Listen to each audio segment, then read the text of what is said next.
president is dead, along with the country's foreign minister after their helicopter crashed yesterday.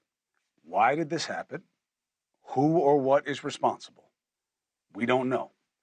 Is there a chance for change? Now, on that one, I'm not as optimistic. The Ayatollah already put in a perceived pawn as acting president, a man named Mohammed Mokhtar. So, is that it? Remember, Iran is the head of the snake when it comes to terror and also seeding the fundamentalism that we see playing out on our campuses here. So, is Raisi being gone a good thing?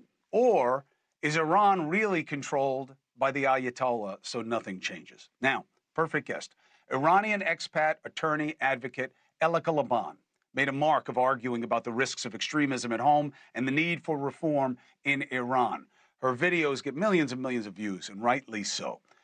Today, when she heard the news, not today, she said, "No survivors found. Happy helicopter day to my compatriots." Remember, these are people who've been oppressed. This guy was called the Butcher for a reason. Elica Le Bon joins us now.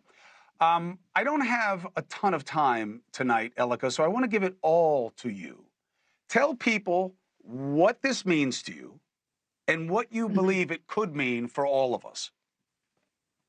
Well, I mean, first of all, it's a day of celebration for Iranians all over the world. As you mentioned, this person has been referred to as the Butcher of Tehran. He was notorious specifically for lynching Iranian dissidents. He was part of the anti-corruption. He was an anti-corruption figure, which essentially meant that he was lynching anybody who was going against the regime. So we're talking about thousands to hundreds and thousands of political dissidents. So right now, the Iranian people have a lot of reasons to be smiling. In terms of what this means for Iran, I mean, it's a difficult one because you kind of have to look at the way that the system is, and I'll try to explain that very briefly. But they have a government that looks like ours in the sense that they have the executive, judiciary, and parliament. It's all a bit of a sham because it's under the supreme leaders system, which is called velayat foggy. And that is protected by the IRGC, Sepah Pastaran. So with that all intact, you know, the executive being gone doesn't technically make too much of a difference. However, in the grand scheme of things, it might, and I'll explain why.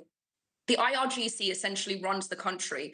But since the past 5 years, the Ayatollah Khamenei, he has been enacting this purification process where he's been trying to strengthen the regime for when he passes to have his successor take on. So what he's done is essentially he has really promoted ideological absolutists who are not very well experienced and they don't know how to deal with these kind of catastrophes. What we've seen over the past 24 hours is a mass panic, mass chaos, and not knowing how to deal with this. And so what Khamenei is seeing is that after his death, which may be imminent due to the fact that he's old and he's unwell, the IRGC, who he's wrongly promoted in the ranks, are not going to know how to deal with this. And that could be the unraveling of the country. And also, the morale of the people of Iran just keeps getting higher and higher, especially after yesterday. So technically, it might not look like this has done a lot, but this, to me and to many experts on Iran, looks like the beginning of the unraveling of the Islamic Republic. This guy Mokhtar that he put in, who was first vice president, does that just stop the bleeding and everything will stay as it is? Or do you believe that there's a chance that people will see this as a window of opportunity to fight for a better life? They will see it as a window of opportunity. Look, they're going to put out all of this stuff that they've got 50 days by law to put out a new election to vote for the next president. But as we know, the supreme leader controls everything. He will pick a puppet. It will be another hardliner. It really doesn't mean anything. People will probably boycott the elections anyway. But it is a symbolic message. It's a symbolic message that this feels like the beginning of the end. And I don't think that the vice president is stopping any bleeding whatsoever. I think it's falling apart.